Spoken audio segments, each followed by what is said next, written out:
सोचिए, एक वक्त था जब क्लासरूम का मतलब था चॉक, डस्टर और ब्लैक बोर्ड। और आज हम बात कर रहे हैं एआई पावर्ड लर्निंग की। ये सफर कैसे तय हुआ? नमस्कार, आज हम इसी कमाल के बदलाव को समझने वाले हैं, यानी शिक्षण सहायक प्रणालियों के विकास को, एकदम शुरू से लेकर भविष्य तक। तो चलिए देखते हैं कि आज हम क्या क्या जानने वाले हैं। सबसे पहले ये सहायक प्रणालियां आखिर हैं क्या, फिर हम देखेंगे पारंपरिक तरीकों को, उसके बाद आधुनिक मल्टीमीडिया ने क्या बदला, और फिर बात करेंगे आईसीटी की क्रांति की। हम इन सब की तुलना भी करेंगे और आखिर में देखेंगे कि भविष्य की क्लासरूम कैसी होने वाली है। तो चलिए शुरू करते हैं सबसे बुनियादी सवाल से। जब हम कहते हैं टीचिंग सपोर्ट सिस्टम या शिक्षण सहायक प्रणाली, तो इसका असली मतलब क्या होता है? मतलब ये वो सारी चीजें हैं, चाहे वो कोई टूल हो, कोई स्ट्रैटेजी हो या कोई रिसोर्स, जो एक टीचर इस्तेमाल करता है ताकि पढ़ाना ज्यादा असरदार हो सके। इसका सीधा सा मकसद ये है कि जो सिखाया जा रहा है वो सीखने वालों को अच्छे से समझ आए और वो उसका इस्तेमाल भी कर सकें। अच्छा, तो इन सिस्टम्स को हम मोटे तौर पर 3 हिस्सों में बांट सकते हैं। ये 3 हिस्से असल में समय के साथ हुए विकास को दिखाते हैं। सबसे पहले आता है पारंपरिक, फिर आधुनिक और फिर आता है आईसीटी आधारित सिस्टम।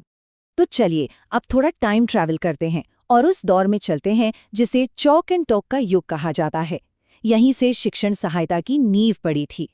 तो पारंपरिक सिस्टम का मतलब है वो सब कुछ जो फिजिकल है, नॉन डिजिटल है। यहाँ टीचर क्लास में आते थे, चॉक उठाते थे और बोलना शुरू कर देते थे। इसीलिए इसे चॉक एंड टॉक मेथड कहते हैं। फोकस किस पर था? रटने पर, याद करने पर। टीचर बोलेगा, स्टूडेंट्स सुनेंगे और याद करेंगे। सिंपल। अब ये स्लाइड बहुत बहुत ज़रूरी है, खासकर उन लोगों के लिए जो यूजीसी नेट जैसे टीचिंग एग्जाम्स की तैयारी कर रहे हैं, क्योंकि यहाँ से सीधे सीधे सवाल आते हैं। देखिए, ब्लैक बोर्ड को क्लासरूम की रानी कहा जाता था। ये टीचर का सबसे बड़ा सहारा था। लाइब्रेरी, चार्ट्स, मॉडल्स ये सब तो थे ही, पर एक चीज़ पर ध्यान देना बहुत ज़रूरी है, ओवरहेड प्रोजेक्टर यानी OHP। कई लोग कंफ्यूज हो जाते हैं और इसे मॉडर्न या आईसीटी मान लेते हैं। नहीं, ये पारंपरिक है। क्यों? क्योंकि ये बिजली से तो चलता है, पर इसमें डिजिटल टेक्नोलॉजी नहीं है, बल्कि फिजिकल ट्रांसपेरेंसी शीट्स का इस्तेमाल होता है। ये पॉइंट याद रखना। अब सोचने में लगता है कि ये तरीके कितने पुराने थे, पर इनके अपने मजबूत फायदे भी थे। सबसे बड़ा फायदा, कोई बिजली नहीं, कोई इंटरनेट नहीं, कोई टेंशन नहीं। मतलब ये कहीं भी इस्तेमाल हो सकते थे और कोई टेक्निकल गड़बड़ी का तो सवाल ही नहीं उठता था। न सिस्टम हैंग होगा, न फाइल करप्ट होगी, एकदम भरोसेमंद। और हाँ, टीचर और स्टूडेंट का जो डायरेक्ट कनेक्शन बनता था वो तो था ही। तो एक बार फिर से खुद से ये सवाल पूछिए, OHP पारंपरिक क्यों है? जवाब सिंपल है, क्योंकि ये डिजिटल नहीं बल्कि फिजिकल ट्रांसपेरेंसी पर काम करता है। ये बस लाइट और लेंस का खेल है, डिजिटल डेटा का नहीं। एग्जाम के लिए ये कॉन्सेप्ट एकदम क्लियर होना चाहिए। चलिए अब चॉक एंड टॉक से आगे बढ़ते हैं। अब आता है एक नया मोड़, जहां टेक्नोलॉजी क्लासरूम में दाखिल होती है और सीखने सिखाने के तरीके को एकदम रंगीन और मज़ेदार बना देती है। ये है आधुनिक मल्टीमीडिया का दौर। यहाँ बात हो रही है मल्टीमीडिया प्रोजेक्टर्स, स्मार्ट बोर्ड्स और पावरपॉइंट प्रेजेंटेशंस की।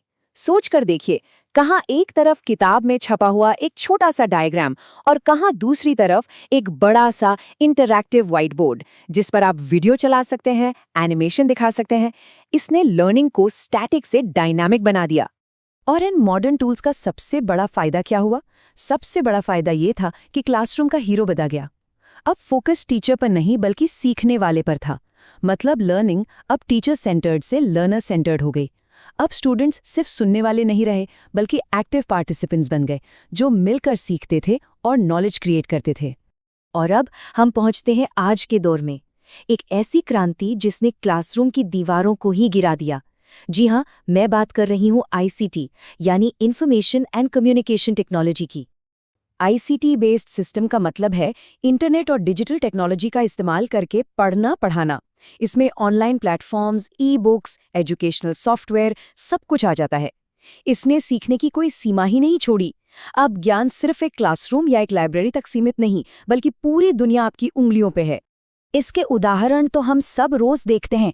भारत सरकार का स्वयं प्लेटफॉर्म हो या फिर कोर्सेरा या EDX जैसे मूक्स, जहां दुनिया की टॉप यूनिवर्सिटीज के कोर्स घर बैठे कर सकते हैं। वर्चुअल क्लासरूम, ई-बुक्स, हमारे फ़ोन में मौजूद लर्निंग ऐप्स, ये सब आईसीटी का ही तो कमाल है। जैसा कि निखिलेश मिश्रा कहते हैं, आईसीटी की सबसे खूबसूरत बात है पर्सनलाइजेशन और फ्लेक्सिबिलिटी। मतलब अब हर कोई अपनी स्पीड से सीख सकता है। किसी को कोई टॉपिक जल्दी समझ आता है, किसी को देर से। आईसीटी सबको अपनी रफ्तार से आगे बढ़ने का मौका देता है। और देखिए, यूनेस्को का ये फ्रेमवर्क बहुत अच्छी बात कहता है। वो ये कि आईसीटी का मकसद सिर्फ फैंसी टूल्स का इस्तेमाल करना नहीं है। असली मकसद है एजुकेशन को बदलना। सिर्फ जानकारी लेने से आगे बढ़कर ज्ञान का निर्माण करने तक पहुंचना। मतलब टेक्नोलॉजी का इस्तेमाल करके क्रिटिकल थिंकिंग और प्रॉब्लम सॉल्विंग स्किल्स को डेवलप करना। अच्छा, तो हमने तीनों सिस्टम्स को समझ लिया, पारंपरिक, आधुनिक और आईसीटी आधारित। अब जरा इन सबको आमने सामने रखकर देखते हैं कि असल में फर्क कहाँ है। ये टेबल सब कुछ साफ कर देती है। एक तरफ है पारंपरिक तरीका, जो पूरी तरह से टीचर पर केंद्रित था, फोकस था रटने पर और स्टूडेंट्स की भागीदारी ना के बराबर थी। दूसरी तरफ है मॉडर्न और आईसीटी बेस्ड तरीका, जो पूरी तरह से स्टूडेंट पर केंद्रित है। यहाँ फोकस है समझने पर, क्रिटिकल थिंकिंग पर, और स्टूडेंट्स एक्टिवली हिस्सा लेते हैं। टेक्नोलॉजी का इस्तेमाल तो जमीन आसमान का फर्क है ही। तो अगर इस पूरी बातचीत का सार एक लाइन में निकालना हो तो वो ये है, फोकस टीचर से हटकर स्टूडेंट पर आ गया है। पहले ज्ञान दिया जाता था, अब ज्ञान का निर्माण किया जाता है। ये सबसे बड़ा और सबसे जरूरी बदलाव है। तो हमने अतीत देख लिया, वर्तमान समझ लिया, पर अब आगे क्या? भविष्य की क्लासरूम कैसी दिखेगी?